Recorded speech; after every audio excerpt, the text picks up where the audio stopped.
Muy buenas tardes, bienvenidos señoras y señores. Los vecinos de la playa de Poniente, en Gijón, están que trinan contra su ayuntamiento, al que amenazan con llevarle a los tribunales si, como todo parece indicar, se instalan allí la feria y las casetas de la Semana Negra. Y es que el ayuntamiento no acaba de encontrar una ubicación para este acontecimiento que, como toda gran aglomeración festiva, provoca numerosas molestias para quienes lo viven como espectadores pasivos, como son los vecinos. En este lunes, previo al Martes del Bollo, festivo para los ovetenses, han ocurrido otras cosas que les contamos para empezar en titulares. Las tres fuerzas políticas parlamentarias se muestran de acuerdo en incluir en la reforma del estatuto criterios concretos que garanticen la financiación para Asturias y el principio de solidaridad. Piden que se tenga en cuenta el envejecimiento de la población o el número de usuarios reales de los servicios públicos. Los vecinos de la playa de Poniente se muestran totalmente en contra de que se utilice este recinto para albergar la Semana Negra de Gijón por las molestias que ésta les acarreará. Van a denunciar a los responsables municipales porque, aunque saben que es difícil que este año no se celebre en Poniente, quieren evitar que la situación se repita en el futuro. En el Día Internacional de la Enfermería, UGT y el Sindicato Médico rinden homenaje en Valdedios a todos aquellos que fueron fusilados hace 70 años durante la Guerra Civil. 17 personas, en su mayoría enfermeras, fueron asesinadas cuando cumplían con su trabajo en el entonces Hospital Psiquiátrico de Valdedios. Algunos de los caballos de carreras que disputan competiciones en el hipódromo de la Zarzuela y en toda España se entrenan estos días en Sebares. Se trata de pura raza ingleses, animales rápidos y temperamentales que han nacido para correr y que pueden alcanzar un valor de hasta 65.000 euros, a lo que hay que sumarle 1.500 euros mensuales para su manutención y entrenamiento. El Sporting dio esta jornada un nuevo paso adelante hacia el ascenso. Su victoria ante el Tenerife, unida a los tropiezos de sus más directos rivales, hacen que los rojiblancos vean con optimismo las 5 jornadas que restan de campeonato.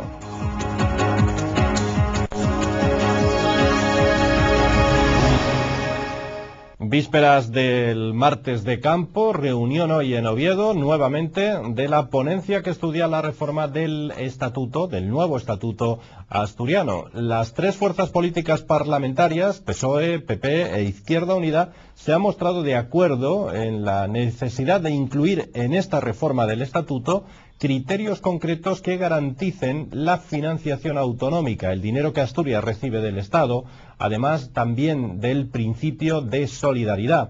De esta forma, los tres partidos han coincidido en destacar que el envejecimiento de la población asturiana o el número de usuarios reales que tienen los servicios públicos deben ser criterios diferenciadores que se deben tener en cuenta por el Gobierno central. A la financiación. Los tres grupos parlamentarios parecen estar de acuerdo en que el principio de solidaridad debe inspirar esta parte del texto. Lo que más les preocupa ahora es encontrar los criterios que definan cuáles son las necesidades en materia de financiación. Entre ellas se baraja la orografía, el envejecimiento o el nivel de usuarios reales que disfrutan de los servicios públicos. El principio de la solidaridad debe de ser uno de los que inspire nuestra propuesta de financiación. El que se reconozcan criterios como el envejecimiento de la población, como el importante nivel de usuarios de los servicios públicos que en Asturias existe. El mantenimiento de los principios de solidaridad, de suficiencia financiera y de equilibrio en el conjunto de las comunidades autónomas en relación a la financiación autonómica. Por su parte, el presidente de los populares, Ovidio Sánchez, ha recalcado la necesidad de una financiación multilateral y no bilateral como pretenden algunas de las comunidades más ricas. Lo que nos vamos es a oponer a esa bilateralidad, ¿no? Por lo menos desde Asturias y yo creo que desde muchas más comunidades autónomas. Porque si no, caeríamos en la España de dos velocidades, en las comunidades ricas y en las comunidades con más, que no tenemos tantos recursos. El lunes, PP, PSOE, Izquierda Unida, Bloque por Asturias, Los Verdes mantendrán una nueva reunión de la ponencia del Estatuto.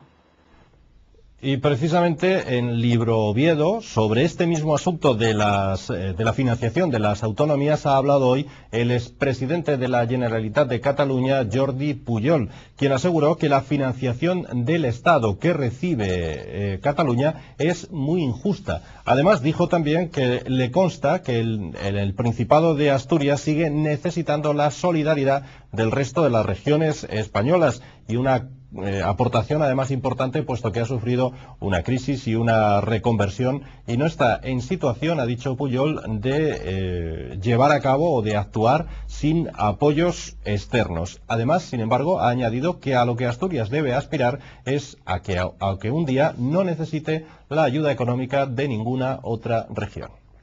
Es que quizás Felipe González tendría que hablar en público lo mismo que en privado a veces, ¿no? Y quien dice Felipe González dice pues tanta gente, ¿no? Porque claro, nosotros sabemos que Asturias necesita ayuda y lo hemos defendido desde hace 30 y 40 años y lo hemos hecho y lo hacemos, porque Cataluña es solidaria, los miembros están ahí, ¿no? Ahora, lo que pasa es que no respecto a Asturias, sino respecto en general, pues es lógico que con el sistema de vez en cuando se revise. Bueno, pues eso es lo que ha dicho Pujol hace escasamente menos de una hora. Como les contábamos hace unos días, cambiando ya de tema, el 97% de las 60 empresas asturianas que requieren autorización ambiental integrada, que garantice que son respetuosas con el medio ambiente y de esa forma puedan seguir funcionando, cuentan ya con esa autorización. Tan solo 2 se encuentran en trámite de obtenerla. El diputado de Izquierda Unida, Bloque por Asturias Los Verdes, Francisco Javier García Valledor, presentó hoy una moción de su grupo en la que se insta al Consejo de Gobierno a presentar en la Cámara un documento en el que se recojan los niveles de cumplimiento de los objetivos fijados en la ley con la concesión de las autorizaciones ambientales integradas. Y es que Izquierda Unida cree que el procedimiento de la concesión de autorizaciones se ha hecho mal y tarde, lo que supone un problema grave. Valledor ha afirmado además que es importante conocer la mejora en el uso del agua o en la gestión de residuos para saber así si la futura incineradora de Serín o el embalse de Caleao son tan necesarios como manifiesta el Gobierno. Izquierda Unida, Bloque por Asturias Los Verdes ha presentado una moción en la que insta al Gobierno a elaborar un documento en el que se recojan los niveles de cumplimiento de los objetivos fijados en la ley con la concesión de las autorizaciones ambientales integradas a las 60 empresas asturianas que la requieren. La coalición aseguró que el procedimiento de la concesión de autorizaciones se ha hecho mal y tarde. Además, insistieron en que tampoco se ha dado respuesta a las numerosas alegaciones presentadas. Las explicaciones que dio la consejera de Medio Ambiente, Belén Fernández, no convencieron a Izquierda Unida, más bien todo lo contrario. De ahí que exijan al Gobierno que aporte toda la información que la titular de Medio Ambiente no supo dar. Cómo se ha vulnerado en el procedimiento, cómo ha sido una chapuza integral todo el procedimiento, cómo se ha hecho mal y tarde para llegar al 30 de abril, y eso ha supuesto que en el contenido y en el procedimiento, digamos, estemos ante un problema grave. Valledor indicó que es importante conocer la información referente a la reducción de emisiones contaminantes, la generación de residuos y la mejora del uso eficiente del agua, porque a su juicio de esas cifras depende la construcción del embalse de Caleao o de la incineradora de Cogersa. Si realmente la autorización ambiental integrada se hubiese hecho con el criterio que dice la ley de que se apliquen las mejores técnicas disponibles y, por tanto, se reduzca el consumo de agua, estaríamos ante una situación donde ese problema de abastecimiento que señala la consejera se hubiese solventado inmediatamente y, evidentemente, Caleao no sería necesario. La moción de Izquierda Unida viene precedida de una interpelación en el Pleno a la consejera de Medio Ambiente, que explicó en la Cámara que el 97% de las empresas asturianas que requieren autorización ambiental integrada cuentan con ella y solo 2 se encuentran en trámite de obtenerla.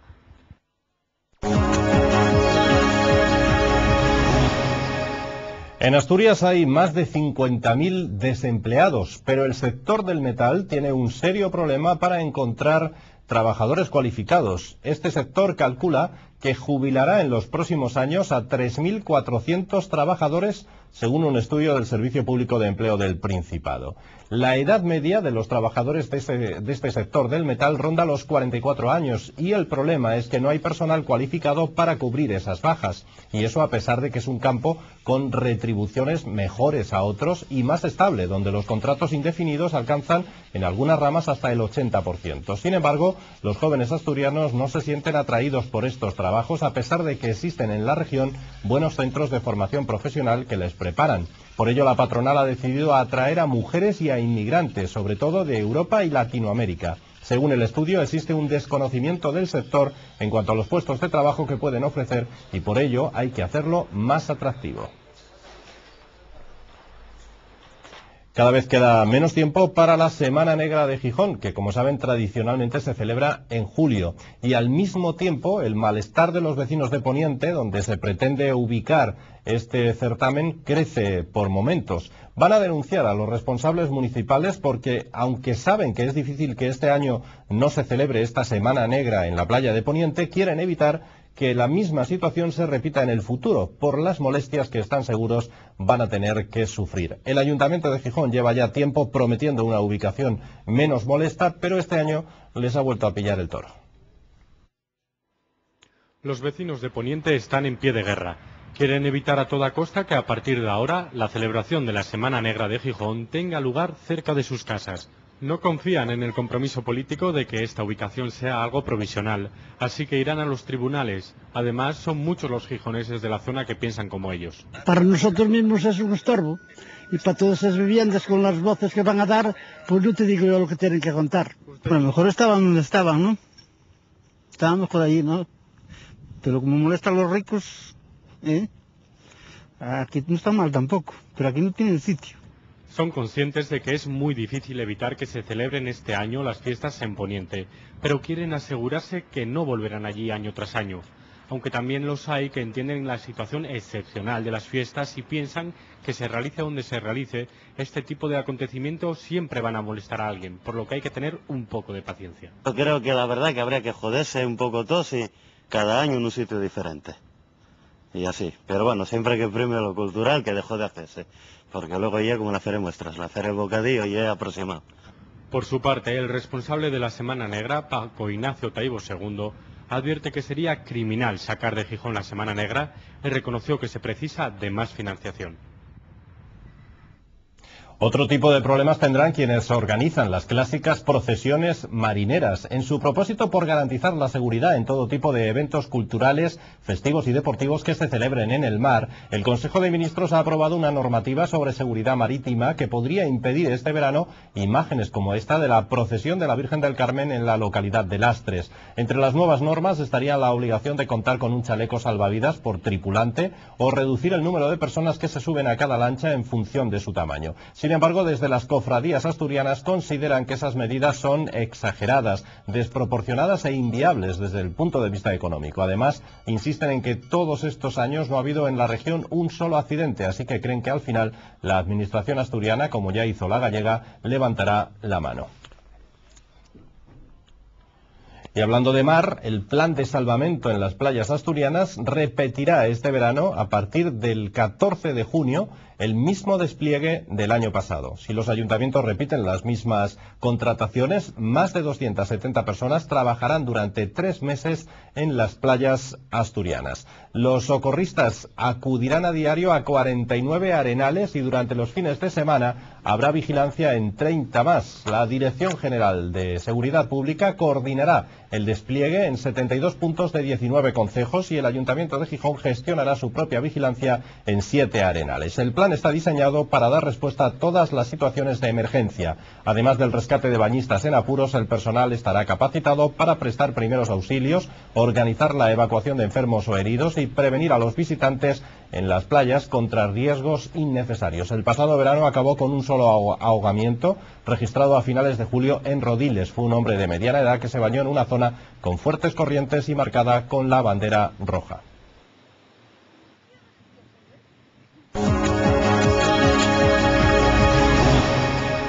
Con motivo del Día Internacional de la Enfermería, UGT y el Sindicato Médico, el SESPA, han rendido homenaje en Valdedios a todos aquellos compañeros que fueron fusilados hace 70 años durante la Guerra Civil Española. 17 personas, en su mayoría mujeres, enfermeras, fueron asesinadas cuando cumplían con su trabajo en el entonces Hospital Psiquiátrico de Valdedios. Algunos de los familiares se acercaron esta mañana a la fosa común para recordar este triste episodio, para recuperar la memoria, pero sobre todo para reivindicar que hechos como este no se puedan repetir. Valdedios guarda entre sus muros muchos episodios de la historia, algunos de ellos realmente desgarradores. En este lugar fueron asesinados un grupo de mujeres y hombres, en su mayoría enfermeras, que cuidaban a los pacientes en el entonces Hospital Psiquiátrico de Valdedios. Militares del ejército franquista hace 70 años fusilaron a estas personas durante la Guerra Civil. Con motivo del Día Internacional de la Enfermería, esta mañana la Federación de Servicios Públicos de UGT y el SESPA han rendido un sencillo homenaje delante de la fosa común a aquellos trabajadores asesinados. Que fue un acto de barbarie, de los muchos que ocurren en las guerras y en nuestra desgraciada guerra incivil, pues así fueron. Nosotros desde UGT lo que no queremos para nada, es que la reivindicación de la memoria histórica de estos compañeras y compañeros sirva para abrir ni nuevos frentes ni abrir heridas. Sencillamente se trata de cerrarlas, recuperando la memoria. Cuentan algunos de los supervivientes que los soldados incluso violaron a algunas de aquellas mujeres y momentos antes de su ejecución fueron obligadas a cavar su propia tumba.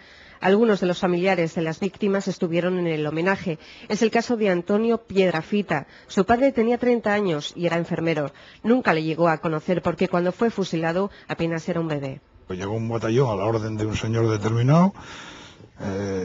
Los clausuraron allí, o sea, los confinaron prohibiéndoles salir de allí, y a una hora determinada los trajeron aquí y los fusilaron. Es lo único que sabemos. Eso fue una hazaña más de nuestro querido caudillo, ¿entiende? O sea, me parece que es porque vamos, no creo que tuviera ningún motivo era gente trabajadora, gente que estaba cumpliendo con sus obligaciones.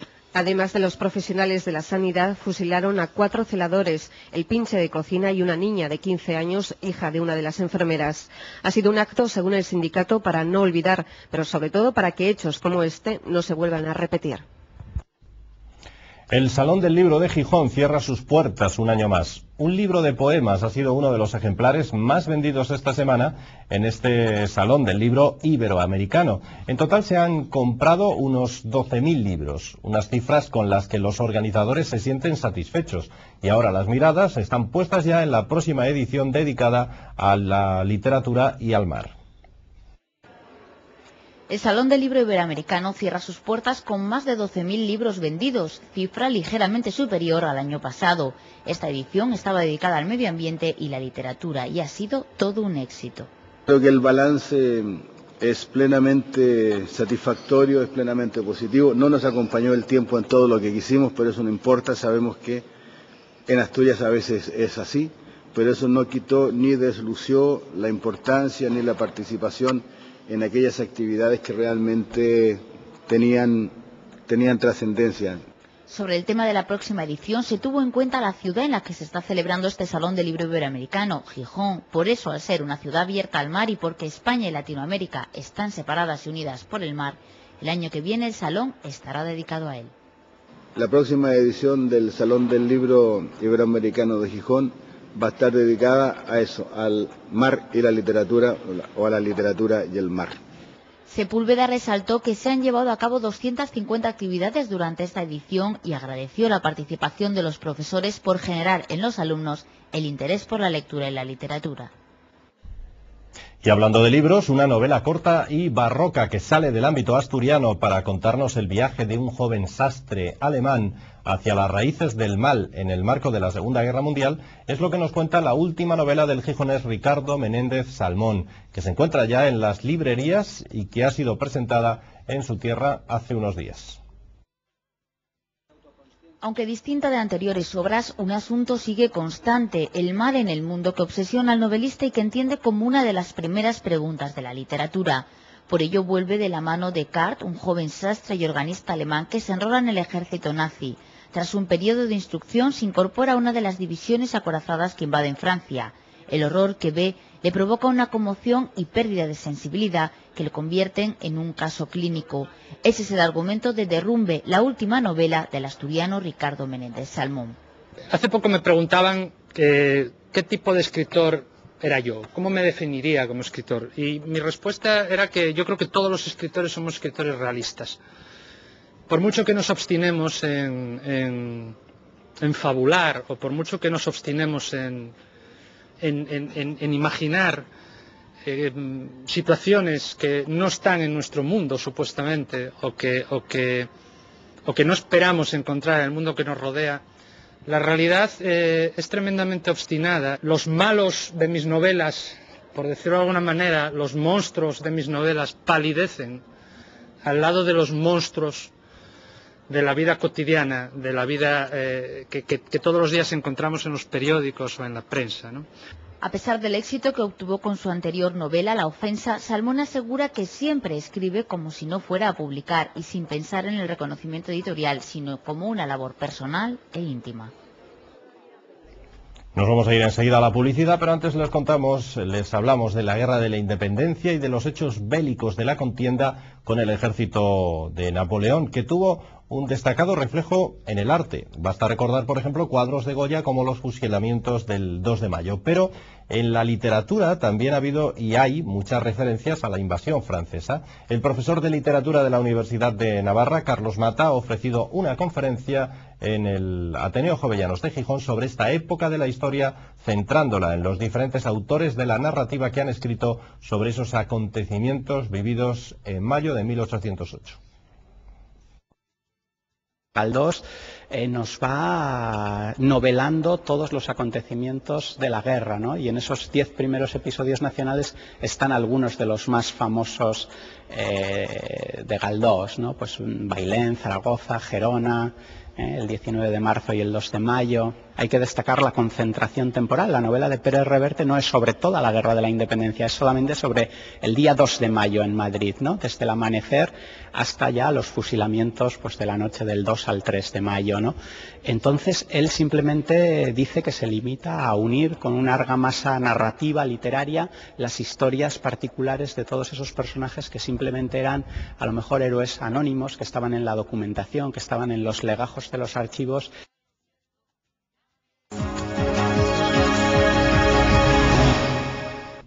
Los puestos de empleo en una de las fábricas con más tradición en Oviedo y en Asturias peligran. Comisiones Obreras solicitará a Santa Bárbara Sistemas que se retomen las negociaciones sobre el futuro de la fábrica de armas de La Vega.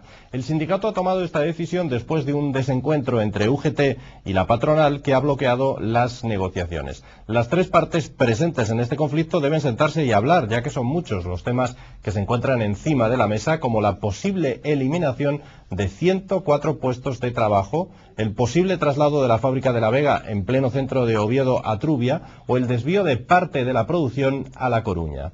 Para hablar de en qué punto se encuentran las negociaciones y si será posible que más pronto que tarde se sienten a negociar, se encuentra esta noche con nosotros Raúl Álvarez de la Federación Minero-Metalúrgica de Comisiones Obreras. Raúl, buenas noches. Buenas noches. Si te parece, empezamos haciendo un poco de historia, empezamos contándole a nuestros espectadores cuándo surge todo esto, porque esta situación empieza a gestarse hace más o menos unos 6 meses, ¿no? Sí, más o menos, sí. ¿Y qué pasa a partir de ahí? Sí, bueno, la empresa convoca a las dos federaciones, Comisiones Obreras y UGT, para negociar un plan de futuro de la empresa. Un plan que data del año 2008 al 2011. Donde, en el caso concreto de Asturias, la empresa nos plantea el cierre de Oviedo y su posterior traslado a Trubia. Entre otras cuestiones, puesto que el plan no es solamente para Asturias, es en el conjunto de la empresa. Pero bueno, centrándonos en el problema de Asturias, esa es una de las pretensiones que la empresa realiza, o sea, hacer un solo centro de trabajo en Asturias, ubicado en la propia fábrica de Trubia. Por lo tanto, se liberarían los terrenos de La Vega en Oviedo y pasaría todo el personal a la fábrica de armas de Trubia. Eso es la propuesta que la empresa nos hace. A medida que se va desarrollando la negociación, se va profundizando más en la misma ante la petición de los sindicatos de aclarar temas, y la empresa nos plantea que, como te decía, que todos los trabajadores se irían hacia la fábrica de Asturias, que se denomina, ubicada en Trubia, y una parte de los trabajos de la producción se iría hacia la factoría de La Coruña. Y en el año 2011 la pretensión de la empresa es llegar a una plantilla en Asturias de 578 trabajadores. Por lo tanto, hoy en la actualidad somos en torno a 682 trabajadores, habría una merma de 104 puestos de trabajo. Bueno, y a partir de ahí se abre una mesa de negociación entre la dirección y los sindicatos UGT y Comisiones Obreras. Hace unos días parece que se produjo algún problema con uno de los sindicatos, con UGT, ¿no? ¿Qué ocurrió?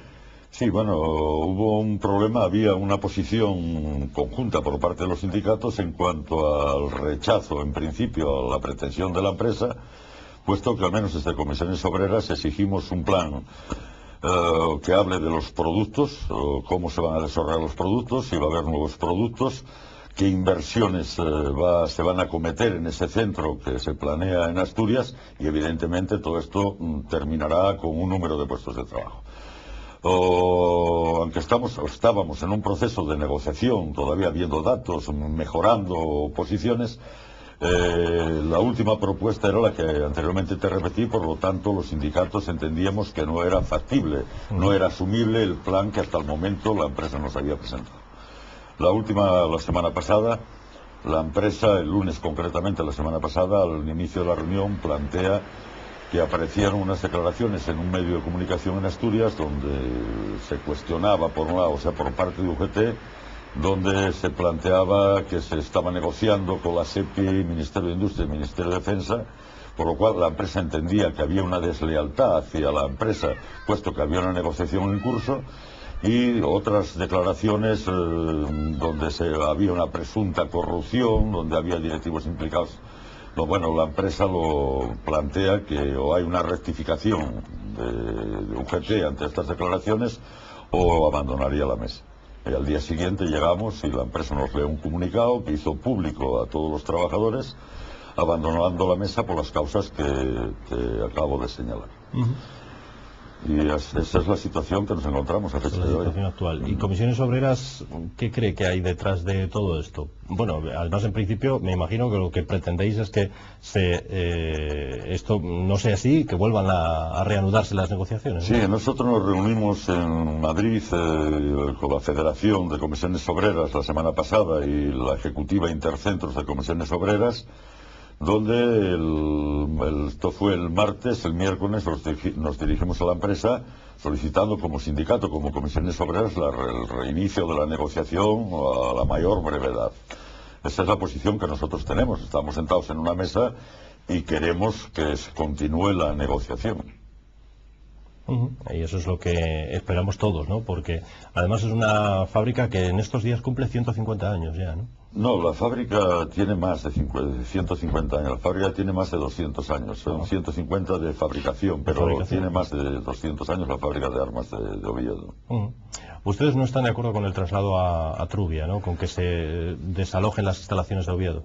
No, nosotros lo que planteamos en principio es que estamos en contra de ningún cierre de ningún centro en el plan que la empresa presenta. Pero luego, escuchando a la empresa, el proyecto de Asturias, tenemos tres elementos por los que, al menos desde Comisiones Obreras, de momento no estamos de acuerdo con el planteamiento que hace la empresa.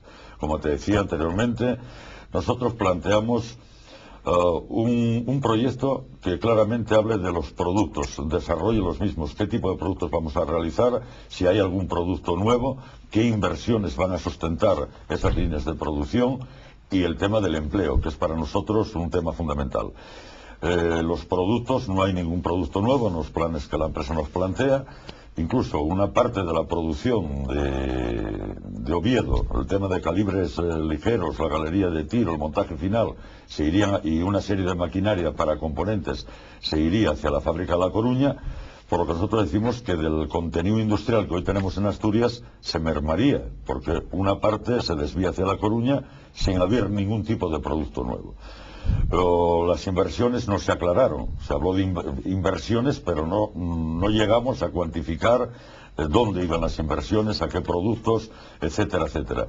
Y luego, pues un último extremo es que las plantillas se recortarían a final del 2011, no por medidas traumáticas a través de bajas incentivadas negociadas, el contrato relevo, o serían las medidas que la empresa nos puso encima de la mesa, pero habría una merma, o en teoría, la teoría serían de 104 puestos de trabajo. Esos son los motivos por los que Comisiones Obreras dijimos no a la pretensión de la empresa. Pero bueno, había una negociación en curso, estábamos discutiendo, estábamos avanzando posiciones, hasta que la semana pasada, pues con este pequeño problema, se paralizó la negociación de la mesa de negociación. Desalojados esos terrenos de Oviedo y trasladada la producción a Trubia, lo cierto es que Trubia quedaría poco más o menos que como una subcontrata para producir componentes, dicen los sindicatos, es decir, los sindicatos. No, al menos Comisiones Obreras no decimos eso.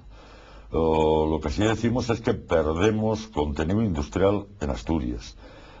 Trubia seguiría haciendo los productos que venimos haciendo, que se fundamentan fundamentalmente en vehículos de ruedas y vehículos de cadenas, lo que es la torreta, barcaza y sistema de armas, y obús del 155, que se hace íntegro, montaje incluido en Asturias. Seguiríamos haciendo eso. De Oviedo vendría calibres medios, vendría la sección de pintura, tratamientos térmicos, tratamientos superficiales, y una serie de maquinaria, o llamado taller, el M1, que fabrica componentes, trabaja para el rol, etcétera, etcétera, etcétera, ¿no? Y las partes del misil Meteor. Esto es lo que tendríamos en Asturias. Ya. ¿Tiene actualmente carga de trabajo la fábrica de armas, por tanto? Sí, en estos momentos la fábrica de armas de Oviedo tiene una carga de trabajo aceptable, bastante aceptable, sí.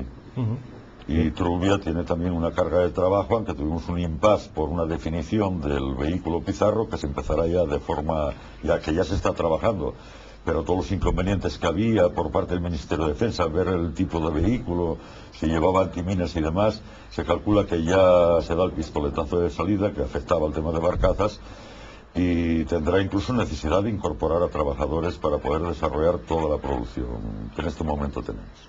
¿Creéis que puede haber un interés por los terrenos que están situados en un lugar estratégico? Están situados en pleno centro de Oviedo, son muchísimos metros cuadrados. ¿Creéis que puede haber un interés urbanístico de algún tipo por esos terrenos? Evidentemente lo hay.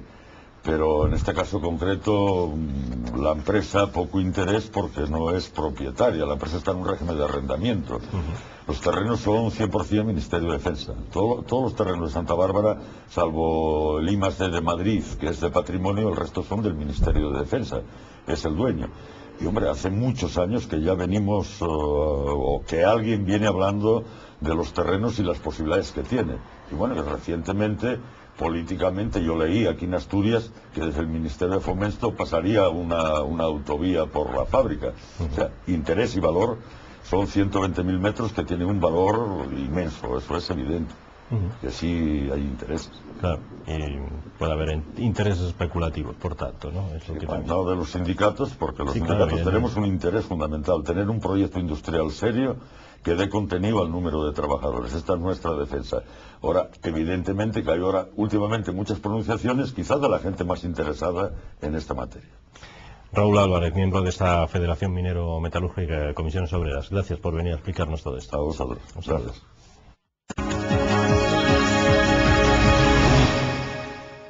Las carreras de caballos son un mundo emocionante e incluso épico en algunos casos, pero detrás de esas carreras de caballos que vemos por televisión quizá se esconden muchas horas de entrenamiento y de cuidado de estos caballos. Algunos de estos equinos que corren, por ejemplo, en el hipódromo de la Zarzuela o en otros muchos de España, se entrenan estos días muy cerquita, en Sevares. Se trata de caballos de pura raza ingleses, animales rápidos y temperamentales que han nacido para correr y que pueden alcanzar un valor de hasta 65.000 euros, a lo que hay que sumarle 1.500 euros al mes para mantenerlos y para entrenarlos. El mundo de las carreras de caballos es un gran desconocido en nuestro país. Entrenar estos magníficos ejemplares no es fácil. Los caballos de carreras que se utilizan son pura raza ingleses, animales rápidos y temperamentales que han nacido para correr. Estos días se entrenan en Sevares para competir en toda España. Lo único que, bueno, la sangre que llevan dentro está buscando la carrera, ser el más rápido. Entonces, bueno, cuando tú coges un caballo y desconoces el mundo de las carreras, pues te puedes encontrar con que es muy rápido. David es entrenador de caballos de carreras desde hace 4 años y los conoce bien. A partir de los 2 años, la mayoría ya están preparados para competir y su carrera profesional suele acabar cuando rondan los 6 años. En cuanto tienen 18 meses ya empezamos a darles picadero, a poner la montura y con 2 años están corriendo la gran mayoría. Pero mantenerlos no está al alcance de cualquier bolsillo. El precio de un caballo de carreras en una subasta puede alcanzar hasta los 65.000 euros, a lo que hay que sumarle 1.500 euros más mensuales para su manutención y entrenamiento. Aquí es donde David entrena diariamente con sus 5 caballos para convertirlos en campeones. Ahora mismo está con Destiny, una potra de tan solo 2 años, pero que apunta a muy buenas maneras. Además se necesita mucha mano de obra para sus cuidados, mozos de cuadra, herreros, entrenadores. Su sueño sería crear una escuela de aprendices y entrenadores en Asturias, una iniciativa que sería un buen revulsivo para potenciar un deporte tan emocionante y espectacular como el de las carreras. Muchos caballos tiene también la máquina que pilota nuestro siguiente protagonista. En el tiempo dedicado a los deportes hablaremos de la jornada futbolística del fin de semana, donde el Real Sporting conseguía una victoria en Tenerife que le sigue acercando al sueño del ascenso. Los rojiblancos aumentan a 4 puntos su ventaja sobre la Real Sociedad cuando restan solo 5 jornadas para la conclusión del campeonato. Pero como les decíamos, además, fuera del mundo del fútbol, la Fórmula 1 fue protagonista del fin de semana con la disputa del Gran Premio de Turquía, en el que Fernando Alonso consiguió acabar en la 6ª posición, lejos del Ferrari de Felipe Massa, que consiguió la victoria, pero confirmando la progresión de un R28 que se espera pueda mejorar aún más a lo largo del campeonato. Lo vamos a ver todo ello después de la publicidad.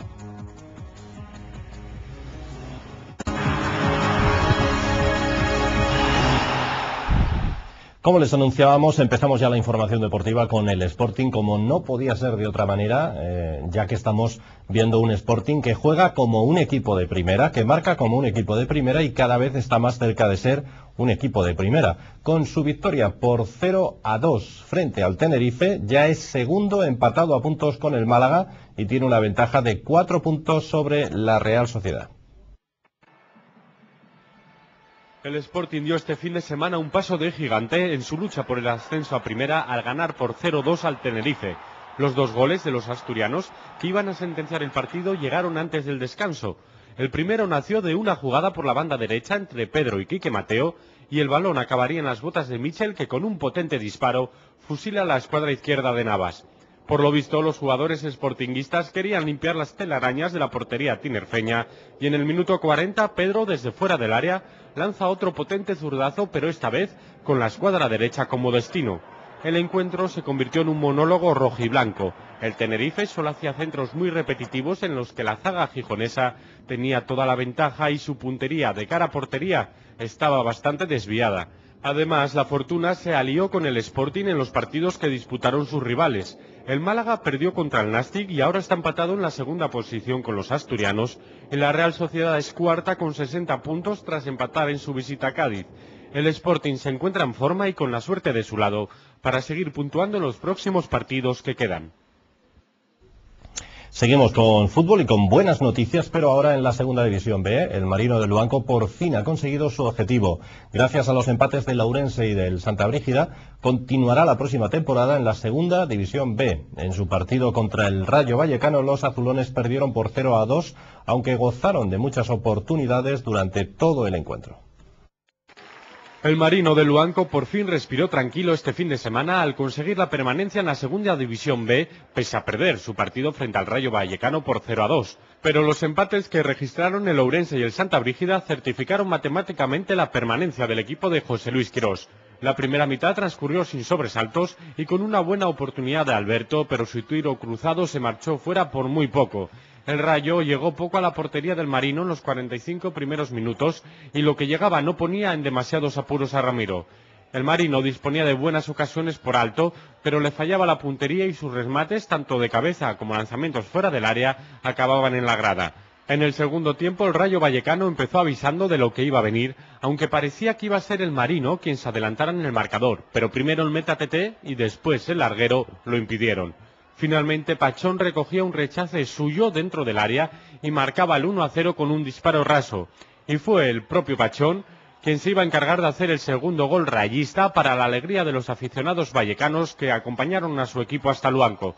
El larguero se volvió a encargar de que no entrara otro remate de cabeza del Marino, pero por primera vez esta temporada el mal resultado no hundió los ánimos de su afición, que celebraron en la grada la permanencia de su equipo. Bajamos un peldaño, nos vamos a la tercera división asturiana, donde el Real Oviedo caía por 2-0 ante el Tapia. Los azules, con numerosas bajas, dejaron una muy pobre impresión en esa visita a la Xunqueira, donde se vio que ya están pensando más bien en la fase de ascenso. El Oviedo sucumbió ante un Tapia que se jugó a la permanencia. Se notó quién era el equipo que realmente necesitaba los puntos y los azules trataron de cubrir el expediente lo mejor posible, pero sin éxito. El partido comenzó con dominio alterno y la primera ocasión llegó para los locales en el minuto 8 con una volea de Canito que se fue rozando el palo derecho de la meta visitante. Los locales siguieron presionando y los centrocampistas azules nunca encontraban la forma de llegar a la meta de Aitor. Se adelantó en el marcador el conjunto del Occidente en el minuto 36, cuando Bruno de cabeza se anticipó al defensa central Lucas y batió por alto al portero Iván. Este tanto espoleó al Tapia, que 3 minutos después sentenció el encuentro en una excelente jugada con centro de Orli por la derecha, para que Bruno en el segundo palo marcase con la izquierda ante el delirio de la afición. En este primer periodo, el Oviedo, aunque dominó en buena medida, no inquietó al portero local. En la segunda parte, el técnico Lobo Carrasco dio entrada a Armando para intentar acortar distancias. Dominaba de nuevo el conjunto Carballón, pero no llegaba con claridad al área local. Los visitantes generaron su única ocasión clara del encuentro, un disparo de José Luis con la derecha, al que respondió Aitor con una buena intervención. De ahí al final, los oviedistas mantuvieron el control bombeando balones en el área local, pero sin ideas claras. El Tapia estuvo a punto de marcar el tercer tanto en el minuto 80, en una falta sacada por Marcos, que salió rozando el palo izquierdo de la portería de Iván. Ya se lo decíamos antes, el otro gran acontecimiento deportivo de este fin de semana, aparte del fútbol, ha sido la Fórmula 1. El Gran Premio de Turquía trajo pocas novedades. Ferrari volvió a ganar, esta vez de la mano de Felipe Massa, y Fernando Alonso sigue estando justo por detrás de las 3 escuderías punteras. El bicampeón mundial acabó sexto. Fernando Alonso confirmó los progresos del R28, mientras Felipe Massa conseguía su tercera victoria consecutiva en el circuito de Estambul, por delante de Lewis Hamilton y de Kimi Raikkonen, que se mantiene al frente de la clasificación general del campeonato, con 7 puntos de ventaja sobre el inglés y el brasileño. El triunfo le sirve a Massa para alargar su idilio con el circuito de Estambul, y también para reivindicarse después de un difícil inicio de temporada. Es improbable que Ferrari consienta una lucha fratricida entre sus dos pilotos, pero por si acaso Felipe asoma la cabeza en la clasificación general. El otro gran protagonista del día fue Lewis Hamilton. McLaren apostó por una estrategia de 3 paradas que a priori parecía poco ortodoxa, pero que a la hora de la verdad sirvió para quebrar otro doblete de Ferrari. El inglés recuperó la agresividad que le hizo famoso la pasada temporada y apretó de lo lindo a lo largo de la carrera a Massa y Raikkonen, al que al final desbancó del segundo peldaño del podio. Su compañero Heikki Kovalainen, recuperado del pavoroso accidente de Mómelo, sentenció su carrera al entrar en boxes en la primera vuelta tras pincharse una rueda en un toque con Raikkonen.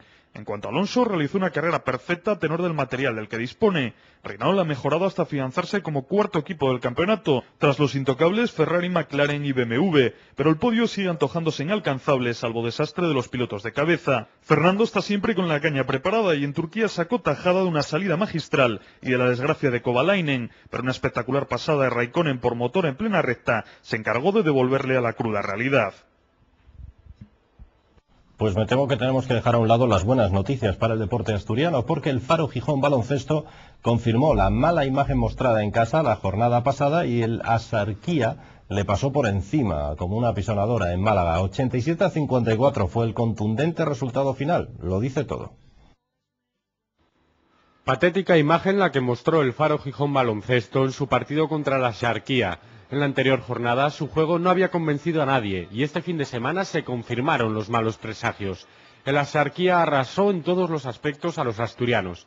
En ataque no fallaban y todos sus tiros veían canasta, pero es que en defensa también se mostraron intratables.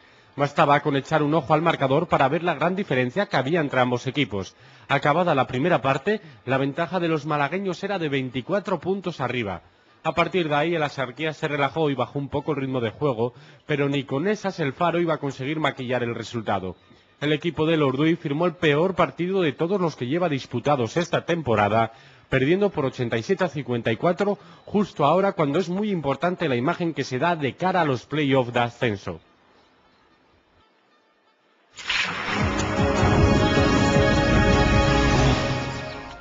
Y en cuanto al tiempo para mañana, martes de campo, el día del bollo, parece que va a ir tranquilo, al menos durante la mañana. En Asturias se espera cielo nuboso a muy nuboso.